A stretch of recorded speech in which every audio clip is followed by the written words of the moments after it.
Thank you everyone for being here. Well, thank you for standing. We now have the national anthem. Please release us. Hang on. Just a moment. As our lead singer steps forward. Good start. Good start. Please join me. I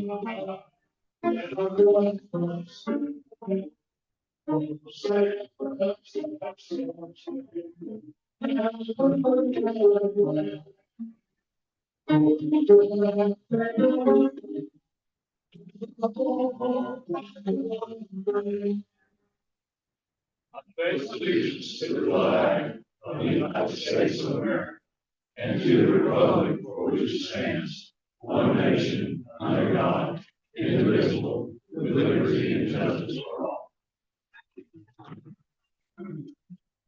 Verification brought to us by Tom West.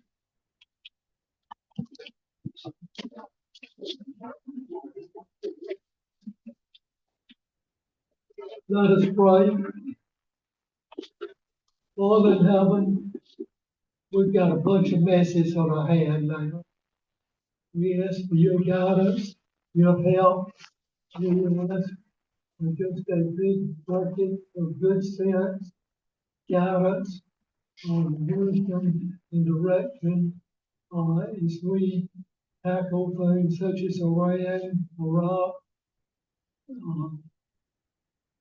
Venezuela, Cuba, Greenland, all these places. We need your help, and we want you to give us guidance to do the right thing, what's best for this country. In Christ's name we pray.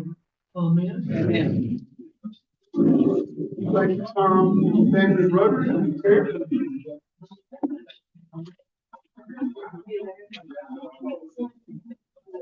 Thank you, President Allen. Good morning. Hope y'all have a great day. Probably a little work to stay warm today.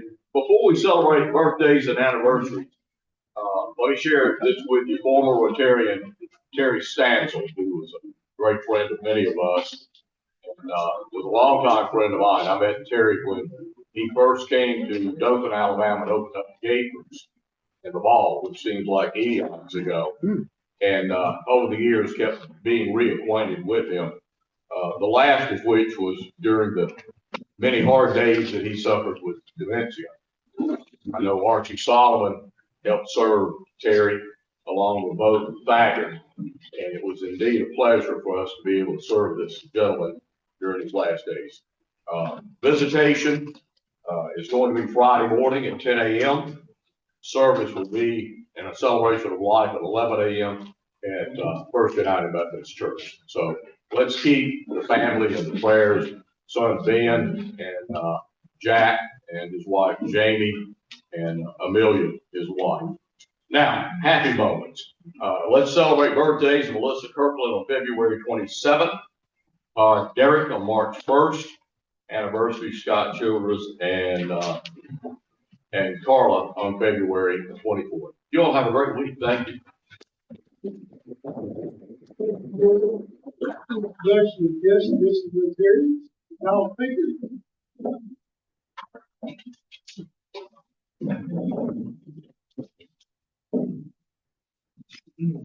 Hey everybody. So we're happy to welcome our guests and visiting Rotarians today. When I call your name, would you please stand and remain standing until all visitors are recognized? Jeff Carlisle, Tony Turner, David Asbill, Patrick Davenport, and Larry Anderson. Thank you guys for joining us today. Let's give them a round. Can't pass it. Good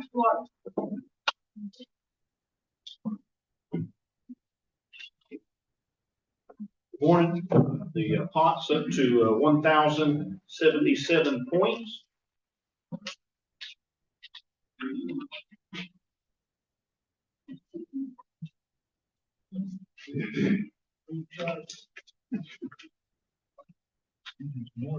Our ticket today number is 812. 812.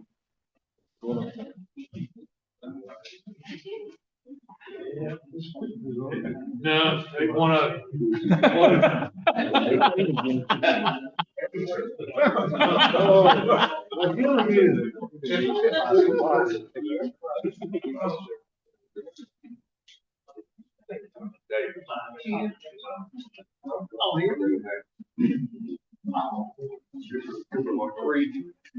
Three clubs.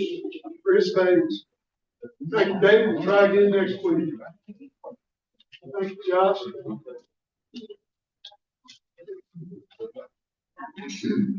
Jason, would you like to come forward and draw names? Favorite moments? Izzy.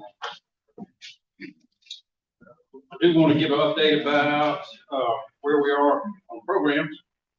Next week we've got Barry Moore. The following week will be the Dothan Police Department. Then we have the Eureka Club and Margaret Federation of Women speaking to us. On the 30th, you've got John Allen, he's the CEO of the Huntsville Committee of 100. On the 6th, we're bringing back some vocational, what we call the vocational talks from new members. We've got Aaron Finn, Captain Murphy, Will Golson, John Paul Turner, Julie Gonzalez, and McDowell Baker. On the 20th, we've got Camp Aska is coming to speak to us. But we do have 9 upcoming programs, and I'm going to draw real quick. So on the 13th, I know this is in April, but it gives you plenty of time. Stephen Sauls. On the 27th, Joseph Johnson. 27th also is the Purple Pinky pickup day. Those details will be coming soon. On the 4th, you got Bo Thaggart. And again, this is all the way into May, so you got plenty of time. All right, on the 11th, Michael Goodman.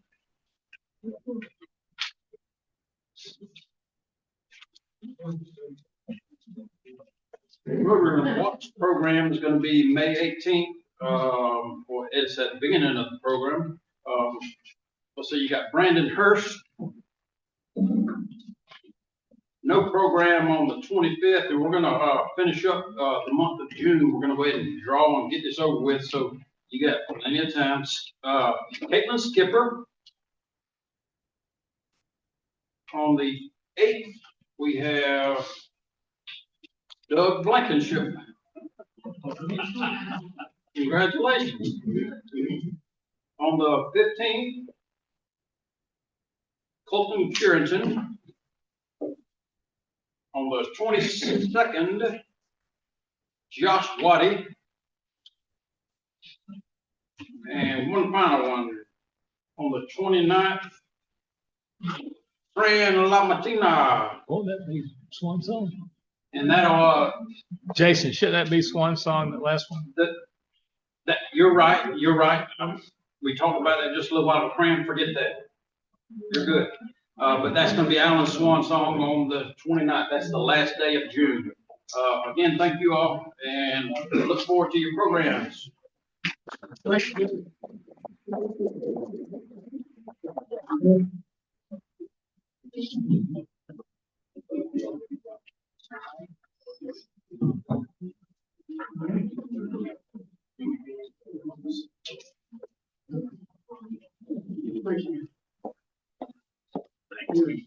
This time, I would like to recognize one of our own members.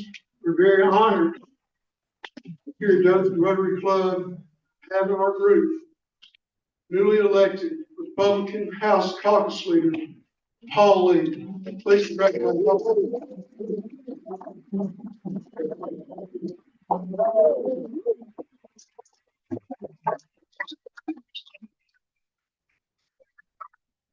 Paul, welcome to Paul, on a separate note, if you want to come forward, I actually have something for you.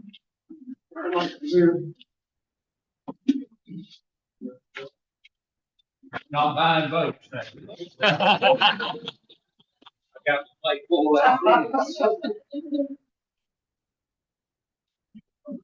Paul, half a dozen Rotary Club, Dothan Rotary Foundation, like I said, Wiregrass Foundation, $21,000.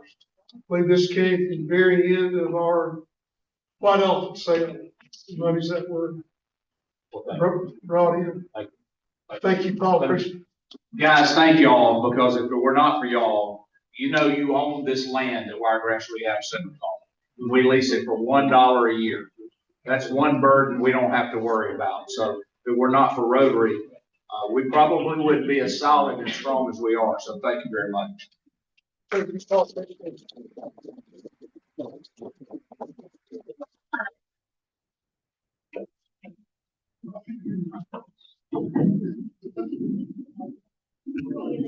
Thank you all.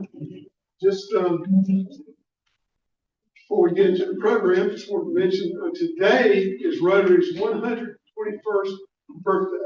Founded in 1905. So happy birthday to Rotary. It's very well recognized. And on your table, you'll see a list of classifications. I've left that in here on your tables today just to think about. You know, it is when Rotary was founded, the early members were businessmen, professionals, they were from diverse backgrounds. That was Paul Harris' vision, to have a diverse group represent every avenue or every aspect of the community. So we all work together. You know, in addition to the four founders, the original pioneers included Harry Ruggles, who was a printer, who introduced singing to Rotary's meetings, Albert White, the pianist, who brought a musical touch to the gatherings, William Jensen, a real estate agent, who helped expand the club, Dr. William Neff, the first physician to join the group, Charles Newton, a lawyer, like Harris, strengthened the club's ethical dimension. And these men and others who soon joined them shared a common commitment to service and friendship. Their professional diversity and dedication to Rotary, the ideal laid the solid foundation from which our worldwide organization was built. You know, we've all been a member of this club for a bit. Some of us are much newer members.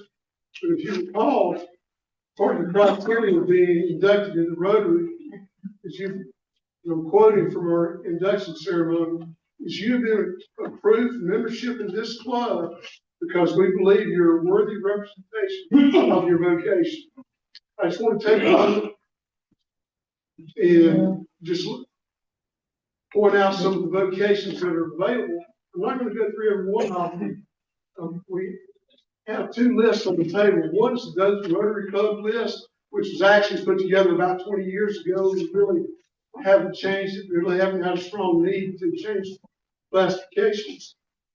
But the actual Rotary list that we pulled down from Rotary International, it goes from accounting services to word processing services, flooring sales, motorcycle service, janitorial services, retail shoes, shopping center management, engineering, athletic teams, athletic clubs, et cetera, et cetera. So the point of this is that if you know anyone who is doing an extremely well job in representing their vocation well, think about it. There may be someone who needs to be in this group. So as we're looking for members and want to represent the community and have everyone possible within the community involved in Rotary, There are people who should be involved that are not involved now. Please think about it and bring it forward, invite them to a meeting. And we'd love to talk to them about being part of Rotary and what Rotary stands for. Appreciate your time. Today's program is Captain Robertson, brought to us by Counsel.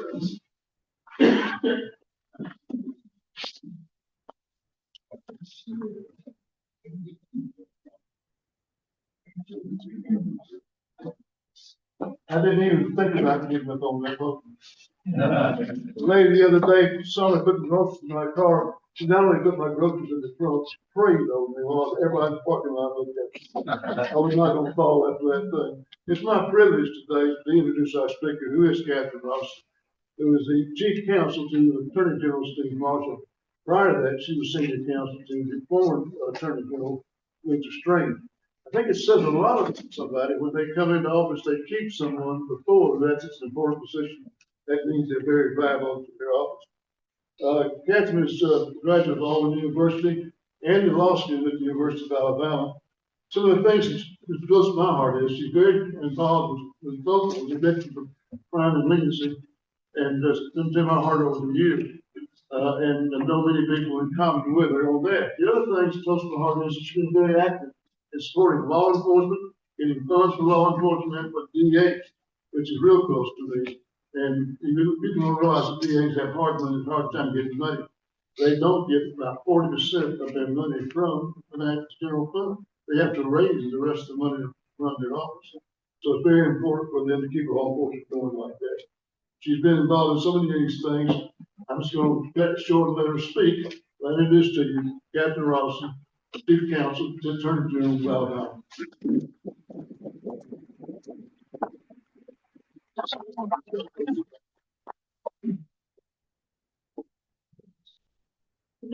Is this on or should I go? Okay. Well, I'm Catherine Robertson, and Tom, thank you so much for the lovely introduction. It's great to be in the Circle City this morning. I heard that you had my boss, Steve Marshall, fairly recently, so I will try to one-up him in some form or fashion. Among the many things that Steve Marshall and I have in common is the fact that over the last 10 years, we both have significantly more gray hair than we did when we started in the AG's office. So I highlight my hair and he does not, so it shows more. But like Tom said, I was originally hired by Attorney General Luther Strange in late 2016 and anticipated being in the AG's office for a while and then moving along. But in the Strange series of events, ended up being there for a decade. I was working in Washington for Jeff Sessions when he was being nominated to be the United States Attorney General. I took a quick leave of absence for the office to help him through that process.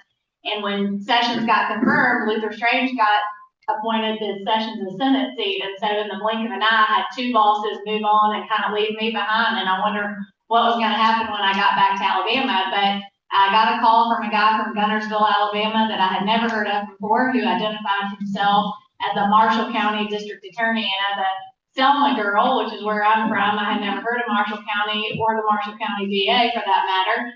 And he told me that he had been sworn in as Alabama's new Attorney General. I figured I'd give him a try. And a decade later, really proud of our track record. So I know he probably talked to y'all about, cases and his plans for the future, but I would just like to go back a little bit and sort of talk about the Attorney General's office in and of itself, because I think that the modern State Attorney General office is the epicenter of a whole lot of action, whether that is on the public safety side or whether that is on the national side. The AG has a much more front-facing and a much more national role than I think he or she has historically had. So I'd love to just talk to you a little bit about the history of our office, kind of what we're doing now, and then hopefully leave time for questions. But I always think it's interesting to remind people that the Attorney General is the state's chief law enforcement officer, but also heads up the state's law firm.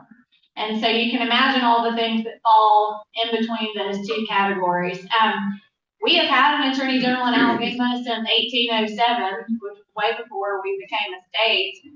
The first elected Attorney General was elected by the Alabama legislature. He was from Vermont, and his son was later an aide to General Sherman. So I'm not really sure what went wrong there, but the AG's office has an interesting history. Steve will leave office as the longest serving Attorney General we've ever had because he will have served 10 years. You're only supposed to serve 8, but because he served 2 years of Luther Strange's term, he will leave with 10, which is pretty remarkable. And if you look at kind of recent history, or modern Alabama history of Attorneys General, it is very uncommon, surprisingly, for an Attorney General to actually serve all 8 years. We have had lots of AGs that have run for the office and then been promoted to other things midway through their first or second term. Occasionally we have an AG that doesn't win a second term, and so it really is remarkable if you look at the timeline of Alabama AGs to have one that has served for 10 years. And so I think that's something for Steve to be proud of. We have 17 different divisions of the state's law firm. We have criminal trials and criminal appeals on that side of the office. We have the civil side that does all the civil defense work for our state. We do consumer protection. We issue AG's opinions, which some of your local leaders will be very familiar with. And then we have our constitutional defense and our Solicitor General division that does the national type of litigation. And so I'd love to just kind of hit a few points on each of those divisions just to convince you that the Attorney General's office is something you really ought to pay close attention to, especially with an upcoming election. So when we came into office, and Representative Paul Lee can certainly attest to this, we inherited the AG's office at a time where we were really at a big crossroads because there's been a lot of litigation about our prison overcrowding. I'm sure you all read about that on AL.com or what have you, but the state just got bamboozled with lawsuits from about 2015 to about 2020, suing our entire prison systems for so-called prison overcrowding. And so that put the legislature in a really funny spot, which was to decide whether we were going to go down the road of continuing to be tough on crime or whether we were going to go down a more lenient path and try to reduce our prison population. After trying the leniency route for a couple of years, we realized that that was really a disservice to public safety. And so in 2017, you really saw the legislature take a sharp turn back towards what Republicans are typically known for, which is being tough on crime and law and order. And so one of the first bills that we asked them to pass was called the Fair Justice Act. It was intended to speed up death penalty appeals. Y'all know those cases take 20 to 25 years. A lot of that is out of the state's control because it does deliver in the federal court, but we provided a path to shave, we think, between 5 to 7 years off of some of those more frivolous appeals. About a year and a half later, we went back to the legislature to ask for significant changes to our pardons and paroles board. There had been an episode you may remember from the news that happened in North Alabama that a man had been paroled, deemed nonviolent, and then he went out and committed a triple homicide, and everybody realized maybe the reins need to be a little bit more tight over at pardons and paroles. That was a really significant undertaking that Governor Ivey assisted us with, and obviously the legislature, and that started to move things in the right direction. We passed the state's first bill to deal with gang crime. Hopefully not something y'all know a whole lot about down here, but you can imagine there are parts of our state that really do struggle with gang-related violent crime, Montgomery and Birmingham specifically. And so we wrote and helped get a bill passed that would raise the penalties for a crime that's committed in the name of the gang. So if a regular person robs a store versus if a gang member robs a store, the gang member is going to serve more time if they were committing the crime to further a gang. That's really significant, and it contains some mandatory minimum penalties.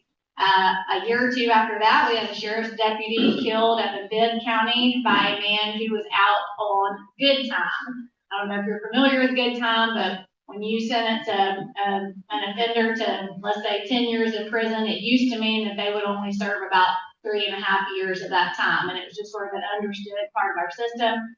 With the legislature's help, we halved that amount so that our sentences are more honest, so that crime victims, when they're told that their offenders will be in jail for a particular period of time, the person's actually going to serve more of that sentence. Now, did any of that reduce our prison population? Not really. But we got to fix our prisons while also protecting public safety, and so we're thankful that the legislature has continued to move in that direction. As a matter of fact, Senator Tuberville asked me to come up and testify before Congress a couple of years ago to talk about the fact that Alabama had gotten ahead of the curve on a return to a tough on crime mentality at a time when so many, even red states across our nation, had started to get pretty soft on those issues. So I was able to testify, it was during National Police Week, about all of these items that our legislature had taken on to support law enforcement, to support crime victims, and to make sure we were putting the right people in our prisons. And what you've seen now is that the entire National Republican Party has moved back towards that. We realized that, you know, it doesn't usually pay off public safety to start going in that opposite direction. So Alabama, although we're criticized for a lot of things, has been ahead of the curve on that. Our prisons are now full of 85% violent offenders, whereas a few years ago it used to be more like 60%. So we've gotten the right people out of our prisons and put the right people back in them, and I think that's a legacy that the general counsel will leave behind. I'll mention one more public safety bill. This time last year, the legislature passed something called the Speedy Trial Act, which I had the privilege of working on. And that is an opportunity for a prosecutor, either the district attorney or the AG's office, to make a request to the Chief Justice of the Alabama Supreme Court to appoint a specially sitting judge in a jurisdiction where there is a backlog of violent crime cases. So that's one of the biggest complaints about Alabama's criminal justice system, is that it just takes too long for these horrible cases to come to trial. This won't solve every problem, but it is a tool. So we are using that tool right now in 2 of our cases. Justice Stewart has appointed 2 judges in a rural part of our state where we were only going to have an opportunity to try 2 cases in a year, but we had 2 that needed to be tried. So she appointed 2 different judges to come preside over those cases. These are all things that the Attorney General's office is called on uniquely to address, because we see the problems from Huntsville all the way down here to Dothan, over to Mobile, and everywhere in between. Every jurisdiction in Alabama is so different. They struggle with different types of crimes, different types of offenders. Their judiciaries work very differently. There's pros and cons to elected judiciaries. Of course, you don't have that problem here, but there are parts of the state where you do. And so we're always trying to figure out how to tackle that. One big topic of conversation right now in Montgomery is the city of Montgomery. And y'all probably look from afar over here in Dothan, where you don't have a lot of these problems, and you look at Montgomery and see what's going on there. Montgomery has a police department that is critically understaffed and leadership that is not really seemingly doing enough to address it. And so there has been a lot of pressure on the legislature to deal with that because it is our capital city. I'm not sure that the state has the need or the desire to tackle any city's crime problems necessarily, but when it's the capital city, where our government is seated and where we're trying to recruit good people to come work for the state, it is a little bit of a tricky issue just to say it's not the state's problem. And so there's some legislation right now this session being debated about what the state's role is when it comes to policing Montgomery, when it comes to ensuring that they have adequate police, and we will see what happens. But I certainly agree with the folks who are trying to solve that problem, because as you can imagine, running the AG's office, I need to be able to hire bright, talented lawyers to come live in Montgomery, and they're not going to if it doesn't seem like a safe place to leave a family. So that's that on the crime front. The other really interesting part of our job that you probably know a lot less about is that we do represent the state of Alabama in national litigation. That means whether it's a blue state sort of encroaching on Alabama's territory somehow and stymieing our economy or our industries, or whether, which is more frequent, whether it's the federal government that's overreaching. And so you guys probably remember your civics lesson that the original design was for the states to really run things and the federal government to have even defined powers. Everything else is supposed to be the purview of the state. Over the last 50 years, we have seen an acceleration away from that into far more centralized power in Washington. You know, I don't think a lot of people sit around thinking about that or how that impacts their daily lives, but we were this close a few times over the last 10 years to really feeling the tangible effects on that. You might remember the big Title IX debate that occurred in the last couple of years of Joe Biden's administration. They were really going to change the culture of Alabama's public schools by redefining what the words sex and gender meant. That would have impacted girls' sports, girls' locker rooms, teachers having to use pronouns, all sorts of things. And what's interesting about that debate is that it really, for Alabama, came down to just one lawsuit. I mean, there was one lawsuit. We had one tool in the toolkit, which was to sue the administration and say that they couldn't overreach in that way. But if we had lost that case, that would have been that. Because the way that they had us, the way that the administration had us over a barrel is because our public schools take in a lot of federal funding. And the federal government has learned to tie strings to that however they choose to push down policies that we wouldn't ever necessarily choose at the ballot box. And in that case, we certainly would have rejected those policies in Alabama.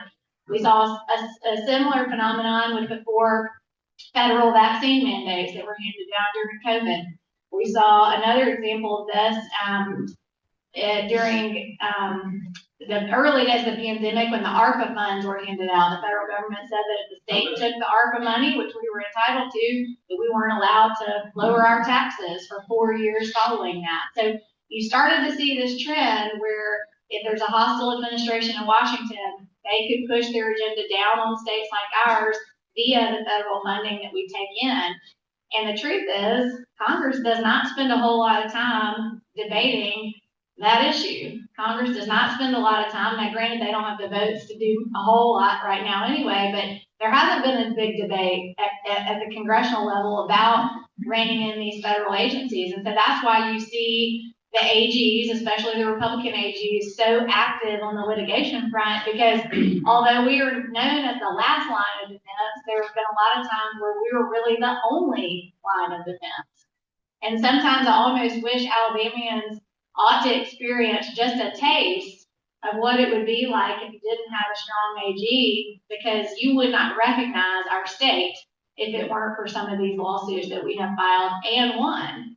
That's in addition to the fact that the legislature passes strong conservative laws and we get sued over and over and over again. It's often by special interest groups, usually from the left, but during the Biden administration, regularly with the United States Justice Department suing Alabama to stop us from implementing conservative laws in our state. One of the most notorious was that the legislature banned the practice of transgender medicine on minors. They banned that, prohibited that in our state. Pretty common sense, and states have always had total purview over health and welfare decisions of their people. But the United States Justice Department joined plaintiffs and sued us to stop that law from going into effect. A similar case out of Tennessee made it all the way up to the United States Supreme Court. Justice Clarence Thomas wrote an entire concurrence using only Alabama's brief as his basis because of what we were able to expose in that case. And so I highlight that for a couple of reasons. A, you may not realize that we do that kind of work. B, you may not realize how we do it. Alabama has one of the smallest attorney general's offices in the country proportionate to our population. That's people-wise and financial-wise. We operate on about a $35 million a year budget. Our neighbors just to the north in Tennessee have a $75 million a year budget. So we're operating half of what our closest neighbor operates at. Not only that, our $35 million is not appropriated to us every year. We get about $15 million a year from the legislature, so similar to what Tom said about the DA's office. We have to go out and find the rest. So we get about 40% of our funding appropriated annually, and we have to go find the rest. You can imagine that if you didn't have a strong AG with some pretty clear agenda of where he wanted to head, funding the office could really become your priority. Funding the office and paying your people and keeping the lights on could really skew your priorities. We have been fortunate that Attorney General Marshall has picked some really good cases to take on that have helped us bring in attorney's fees. You're probably familiar with the opioid litigation that's going to bring in, somewhere over $500 million for our state over the next 10 years. That helps a little bit of that, those attorney's fees help keep our lights on. And so we are really proud that we do a lot with a little, but one of the key ways that we do that is through partnerships with the other Republican attorneys general. So they may lead a case over here, and we may lead a case over here, and they can join with us, and we can join with them, and we are all constantly collaborating and coordinating to get cases up to the United States Supreme Court, and it's a resource sharing exercise as well. As we build those friendships and relationships, we don't have to put our people or our money into every single case that's taken on. And so General Marshall, because he's the veteran of the group, he's the most senior ranking AG right now. He has been chairman of the Republican AGs Association, and that has served Alabama immensely well to give us access to resource sharing and call sharing when it comes to some of these big cases. I think when you look at the biggest threat facing our state right now from our office's purview, obviously the redistricting case is near and dear to y'all's hearts. I'm sure you followed that. That is federal overreach. That is a clear example of what I'm talking about, of a federal court stepping in to make a decision that was reserved for the people of Alabama. And what we saw when Alabama's case went up to the United States Supreme Court is that the Chief Justice wrote about Alabama in a way that he seemed to be describing Alabama in 1965, not 2026. And we have seen that sort of haunt us in federal court on some of these really sensitive issues, be that prisons, be that redistricting, or even in our schools. A lot of people don't realize that there are over 40 school systems in the state of Alabama that still operate under desegregation orders that were imposed in the 60s and 70s. Those are federal consent decrees that our schools are still having to monitor the race of the teachers they hire, the race of every student, the race of every student that's disciplined, the race of every student that rides the school bus, the race of every student that gets free and reduced lunch. That is an antiquated view of Alabama that is haunting us in several of our really critical cases, and that is something that will carry over into the next Attorney General's lane to continue to fix. The good news is that I think we've had a lot of success. Our capital litigators have almost 100% success rate at the United States Supreme Court, so being Alabama hasn't hurt us there. We are carrying out justice in a really honest and transparent way, I think, across our state. We have a culture where law enforcement recruiting is much easier in Alabama than it is in most other places, although that's not every city in Alabama. The state at large has not suffered the same way many others have. But there are some issues. And so when we look towards January of next year, when a new Attorney General is going to be elected, it's going to come at a really interesting time. It's going to come at a time where President Trump will have 2 years left. So any of these problems we're hoping to solve, these conversations that are ongoing with the Justice Department and the other agencies, we'll have 2 years to do that. And we aren't guaranteed any more than that.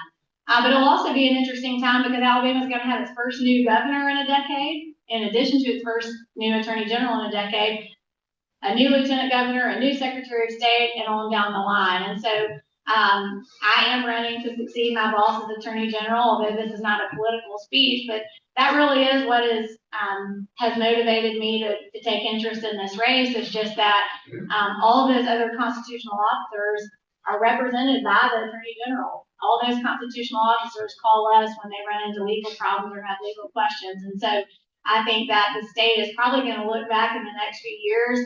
Maybe we have taken Steve's long tenure for granted, but there is something really comforting about having an AG that sort of survived, a pandemic and all these different presidents and all these different administrative policies and, has been able to sort of keep things steady. And so it's going to be an interesting political season in Alabama.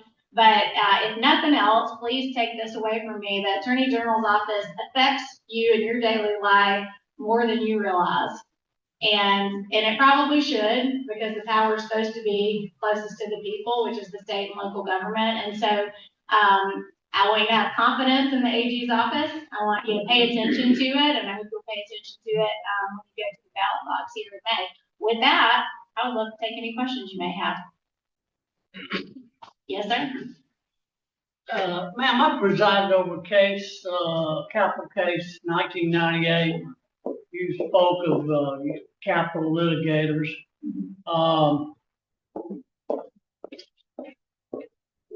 It's been all the way to the U.S. Supreme Court twice and affirmed, and yet he still sits on death row. That's, I hadn't figured that out. Was that 28 years? Can you tell me why it takes so long? What's his name? Ortez Hammonds. I'll look him up. Why does it take so long?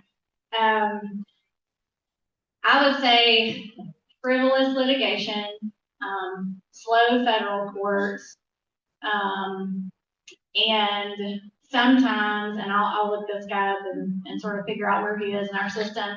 Sometimes an inmate will jump in line if he's kind of given up a set of appeals. And so you may have somebody that's ready to go, but you may have 10 people that get ahead of him because they have sort of forfeited on some of the appeals that they could file. It is probably one of the things I get asked the most as I go around the state as to why it takes so long. Like I mentioned earlier, we were able to streamline some of the state level appeals and make some of them run parallel to one another to cut out time. But one of the biggest issues we had for a while was the challenge of the execution method. And so I don't know which method that gentleman chose, but for a while, lethal injection was being challenged all the time, and then there was a shortage of the drugs. Now we have switched to nitrogen hypoxia, and those are happening about every 8 to 10 weeks. So General Marshall and the league haven't presided over most executions of any AG because we were able to get that implemented. Without knowing that particular defendant, it's hard for me to say, but there is a national movement of very wealthy New York and Chicago law firms. There are very well-funded left-wing anti-death penalty advocacy groups, and they make life really hard on states that want to carry out executions. Alabama is one of the few states that has not given up on it altogether. But I would get your guess. I'm not going down. Yes, sir. Yes, sir. This issue with California issuing CDLs to unqualified truck operators. Why didn't some of the AGs sue California?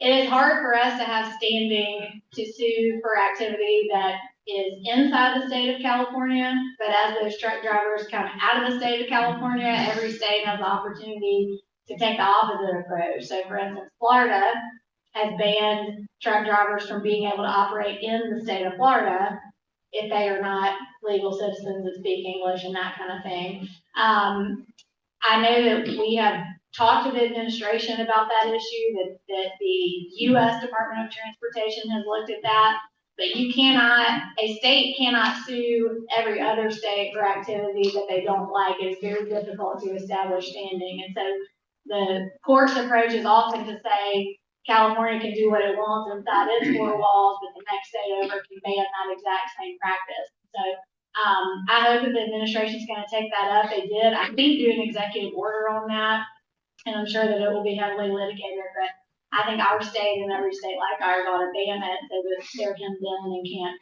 you can drive around California like that, but just don't drive over here. Yes, ma'am. What role can or does the Attorney General's office play as it relates to the desegregation court orders? Been superintendent to school districts. Watch most of those school districts spend millions of dollars litigating the process of deseg. In one school district where after 5 years you couldn't even get a single grant package, and yet there was no evidence that that school was doing anything wrong. Right. I don't think the taxpayers of Alabama understand how much money is wasted over the desegregation court orders in this state, and it's really a shame.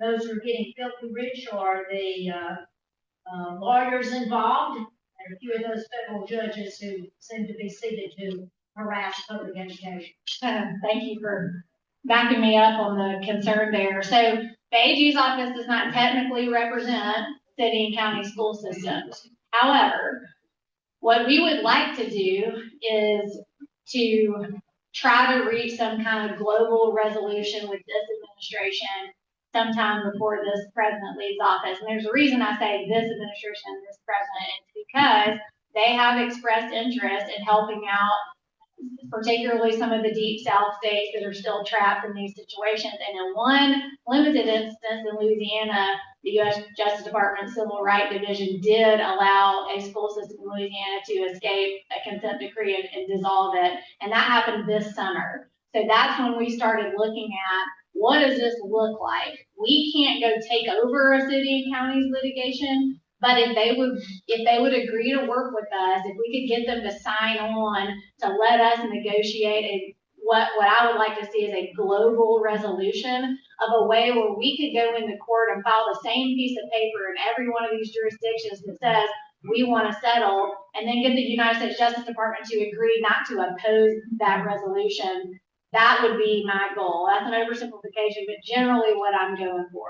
So up to this point, we have not had an administration take any interest in this issue. In fact, we talked to some folks at DOJ way back in Trump's first term and just didn't really get anywhere. But now that they've taken interest in the Louisiana case, which I think had a lot to do with the president's relationship to the Louisiana governor, to be honest, now there's a little bit of a precedent there. So that's why all of a sudden we're like, okay, let's see what this could look like. So what we'd like to do is to have those conversations, and if we get to the point where we can get something moving, we would then ask the cities and counties, the relevant school systems, to voluntarily allow us to kind of take this on their behalf. So I hope we'll be able to show something for that in the next couple months. Yes, sir? You mentioned the opioid litigation. I saw some similar stuff going on in the state soon, the social media company for that kind of addiction. Do you see Alabama getting involved in that? Yes. This summer, it all runs together. We sued TikTok. That's a social media company that sort of got caught feeding kids very violent, very just untoward, type content on TikTok. What you sort of see is groups of states are challenging different companies. So Alabama can't take on every tech company. We picked the one where we thought we had the best data for our state, which was TikTok. You see some groups of states suing Meta, some suing Google, some suing Snapchat, and we're all working towards the same end. Those cases are not designed to bring in money, although they probably will, but the design is for injunctive relief, that the company would have to change their business practices as it pertains to minors. That case is moving. We've made it past the motion to dismiss, and those cases, usually take 3 to 5 years. But in the meantime, the faster they agree to change their practices, the faster they can settle. And so, that's the goal. But yeah, you can see how a company, if Alabama just goes and sues TikTok, they may have no reaction to that. But if I say, hey, you can either deal with me or you can deal with this coalition of 28 states, they're going to choose me. And so that's kind of the goal, is you just try to hit pressure points in different places and hopefully all, go in the same direction. So yeah, TikTok's the one we picked because we have really good Alabama specific data on that company.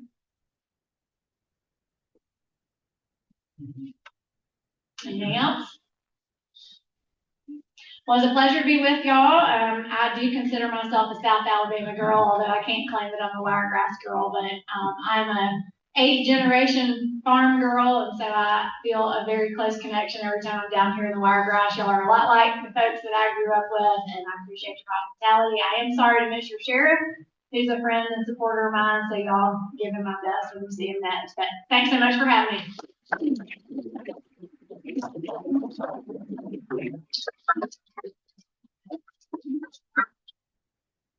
Thank you, Ms. Robertson. Great program today. Next week, our speaker will be Barry Moore. And I'd like to thank all the guests here represented today, everybody who helped the program. And again, I will challenge all the members here to think about those in our community and those vocations that may not be represented in this room. Or maybe someone in your own vocation that you feel represent their business, their work profession well. Invite them to Rotary. We'll buy them lunch. And love to have them. If you will, let's stand. So four-way test. Of the faith, say it, do.